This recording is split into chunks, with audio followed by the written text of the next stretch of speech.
বৌমা, কত রান্না পড়ে আছে, ওদিকে মেয়ে জামাই সব এলো বলে। মা, একটা কথা বলার ছিল। বাবা বলছিল আজ আপনার ছেলেকে নিয়ে যদি একবার ঘুরে আসি ও বাড়ি থেকে। তুমি না থাকলে ওদের যত্নার্থী কে করবে? আমি সমস্ত রান্না করে গুছিয়ে দিয়েই যাব। আমার কাছে আমার বাবা মা আমার জীবনের ফার্স্ট প্রায়োরিটি।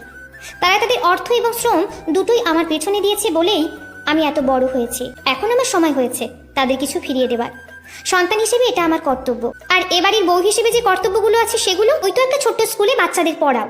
আমার ছেলের অগাধ টাকা দেখে গলায় ঝুলে পড়েছো। অনি, বাবা তুই আমাকে বৃদ্ধাশ্রমে রেখে আয়। কি?